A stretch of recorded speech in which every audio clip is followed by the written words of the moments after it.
Hi, I'm Tory. Welcome to episode 5 of the Lionhearted podcast, where we're exploring the mindset of a gentleman. Today, we are looking at protecting the innocent and the vulnerable. Please join me as we go on this journey today, exploring what it means to be a man and the making of men for future generations.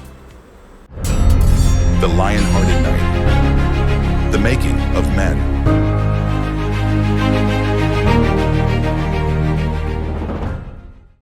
Thank you for joining me in this fifth installment of the Lionhearted Knight podcast. Today we are continuing our discussion on the mindset of a gentleman, how a true knight in our modern world should approach things. And today in particular, we are looking at protecting the innocent and the vulnerable. So, looking at what this means, the very first thing that we really have to understand is the protection, the guarding is really what we're looking at. So there's a couple of aspects to this, and protecting and guarding are very much along the same lines, but we are not just waiting until we see something that needs to be guarded against, to be protected from, but we are looking at things in a proactive manner, things that we are being on the lookout for. We're not waiting for harm to find us and then reacting to it, but we are doing things. We have the mindset to protect, to guard before things get bad. And that's what I really want to look at more in depth today. So with the mindset of protecting the innocent, protecting the vulnerable, protecting the valuable, is really what we're looking at. So obviously the innocent and the vulnerable are very valuable to us, but there's more than just those things. But before we start dissecting that to a degree, you have to first be of the mindset that I'm going to be willing to take a stand. I'm going to be willing to play that role of protector. I'm going to be willing to step up and do what's needed. I understand that there are some things in life that don't get done unless I do them. Protection is one of those things I cannot take for granted. Protecting those that I love, protecting the things that are valuable around me, I cannot take that for granted that someone else is going to do it. That is my job, my responsibility, that is my role as a man, that I will embrace, that I will lean into, that I will pursue with every ounce of strength that I have. Because it's the most critical and crucial role to ensure survival, not only of the things that are valuable, but of the mindset of a gentleman, of what being a man is really all about. So after you've determined this is worth taking a stand for, really you have taken the first step. You have identified what needs to be protected. And let's look at what those things might be, because you might see a lot of things around you that you could spend your effort and your energy protecting, but not everything is worth protecting. If you are in a situation of somebody that believes in God, I believe a faith, a stance is definitely worth protecting. My morals, that's where they come from, is my relationship with God and the Bible. And that's something that I have to safeguard, that I have to protect. That includes where I go, who I hang out with, the things that I allow to consume my thoughts and my time. Those things are things that I have to be careful for, cautious of, in order to safeguard, to protect my faith. Not because faith needs me to protect it, but because I need to protect myself to make sure I'm not pulled away from my faith. That's important to understand, to realize. And so to safeguard my walk with God, to not put myself in situations that could create issues or scenarios there that would be a threat to that. And that goes right into our family and our friends. They're the most valuable things that God has given us. And if we don't safeguard and protect those. Now, This begins to get into a much more of a gray area at times in some situations, not all the way across the board, but I understand there are some people that they're not worth being around. You may love them because they're family. You may wish things were different because you do value them, but you also understand the risk of being around them. There are some family members that I don't take my children around. Not because I don't love those family members, but because I'm protecting my children. And so that creates a scenario and a situation to where my children come first. They're a higher priority. While I love these people and I hope that they can get things figured out in their life and that they can be the best version of themselves that they can be, until they get to that point, I'm not putting my children in that environment at risk of being hurt, of being exposed to things that they have no business carrying the weight of that exposure, that the weight of that knowledge and that understanding because of what they had to see and what they had to hear. So there are scenarios, there are situations, there are things and times where we have to make a calculated judgment.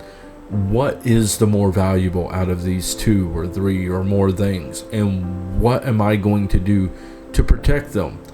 Along the lines of faith, virtue is a very key element and ingredient, and I'm using that as a very broad canvas, a very broad covering, because integrity goes under that. That is a virtue worth holding on to.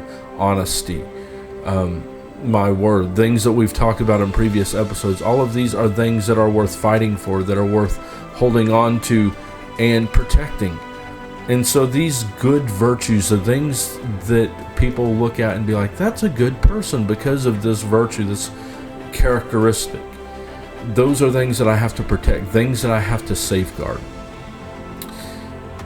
And really, in these things, they have a tendency, the weak should be safeguarded by those virtues in me, those characteristics in me. The weak should not feel threatened when I'm around. If I am stronger than them, they should not feel frightened. And I'm not going to say that somebody that doesn't know you, because you can be in a situation where you're the most strong in a room. And that's just loosely in a situation. You're the strongest person in the situation. And if other people in that situation don't know you, you haven't earned their trust yet. And so they might have a reserve, in a sense, a fear of you. But nobody should fear you because of experience.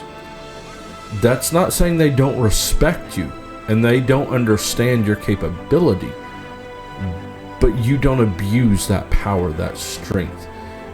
The power that you have, if you're stronger than someone else, it is given to you as a way to protect those weaker than you. Not to rule them, not to control them, but to protect them. Now, you can be a leader and be a strong leader, but not be abusive, not take advantage of the authority and the power that you have in a way that harms other people. In fact, a true leader, if they harm someone, even unintentionally, it bothers them.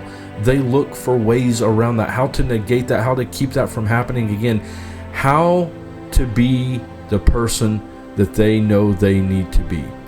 So having that understanding, having that mindset, it's important because it keeps you on track. It keeps you focusing on the weak or those just weaker than you.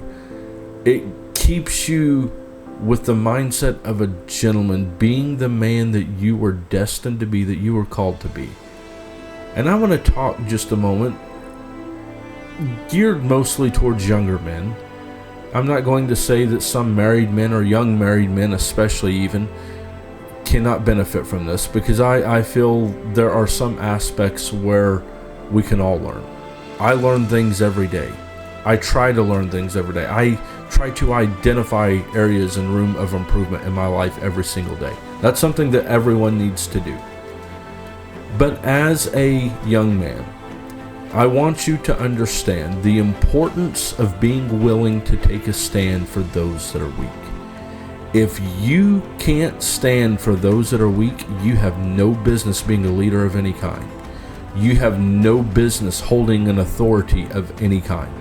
In fact, you have no business doing anything except following along like an obedient little dog.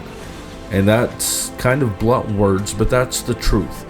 If you aren't willing to take a stand, if you aren't willing to play the role of a protector in any situation that you find yourself to the best of your ability, that's not saying you're going to do perfect, that you won't make mistakes, but you have to be willing to do so, willing to do what is needed to take that stand. When you can begin to do that, it's more important to pursue how you can help others, how you can assist others, than it is how to lift yourself up.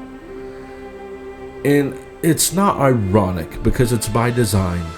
In life, whenever you get to a point that you are willing to forego making myself look good, I'm willing to do the things that I don't get recognized for, that's when people begin to take notice of you. That's when people begin to realize there's more to you than meets the eye. If you want to be a man of strength, a man of authority, it's something you have to earn.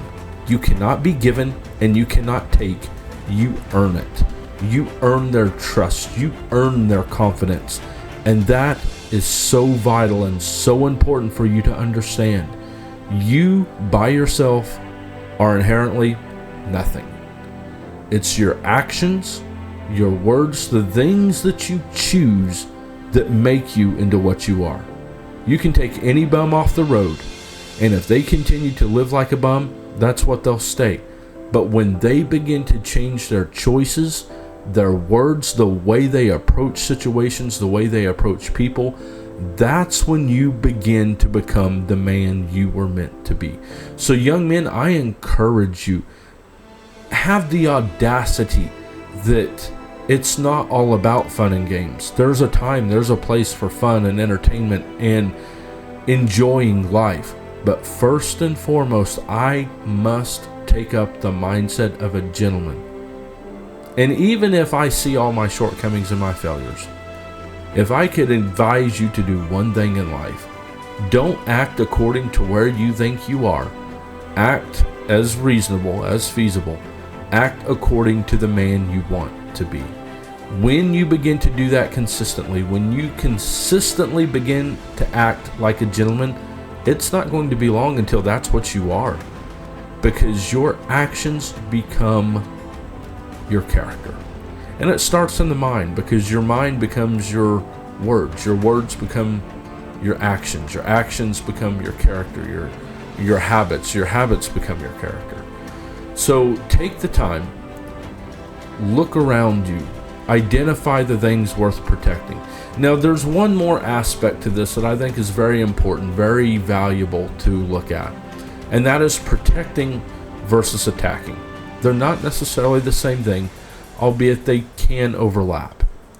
There are times when proactively I identify things that might be trying to creep into my home, into my life, into my mind, and I have to take actions to make sure that doesn't happen. Maybe it hasn't happened yet, but I see that potential, that threat there, and I want to make sure it doesn't happen. And so guarding and protecting are somewhat responsive, and attacking is acting before you can respond, before there is a place to respond. Be wise with that, because there can be a lot of potential that may never come to fruition, that may never be a thing until you act on it and then you bring about the thing that you feared. So there could be a situation with a person, with a family member, with whatever, that I decide I'm going to address it before it's even a thing. And I, in turn, create another issue, another scenario, another problem where there wasn't one, and there might not have been one. So have wisdom, have discretion when going on the offensive. It's not always the best thing to do, There are times, there are situations where it's needed, where it's required, and if you don't act, then you put yourself at a disadvantage when you're trying to protect and trying to guard. But all in all, be willing to protect and to guard, even at your own cost, at your own peril. Don't value yourself so highly that you're willing to see the weak or the weaker and the vulnerable be attacked, be maimed, whether physically, spiritually, mentally, where you're willing to see them suffer just so you don't have to get out of your comfort zone. I have no respect for a man that values what he wants, what he desires, above what those around him that he is meant to guard and protect need. Thank you for joining me on this 5th episode of the Lionhearted Knight podcast. I hope you found it valuable, that you were able to gain insight from it. Maybe I was able to share some tidbit of wisdom that benefited you. If so, I would love to hear about it. Leave a comment, reach out to us, let us know. Make sure you subscribe to our channel, follow along with us. Make sure you are where you can get notified of all of our future podcasts. We have many, many, many more things to talk about. If you have a suggestion for a topic, please, again, reach out to us. We'd love to hear. We're in this together. Men tend to be loners, and there's not necessarily anything wrong with that, but don't be so caught up in yourself that you can't benefit from what others have to say and to do, and sharing your wisdom, sharing what you've learned. Heaven knows we need it. This world needs more men, real men, that know what it means to be a gentleman, to be that modern day knight, that lion-hearted knight.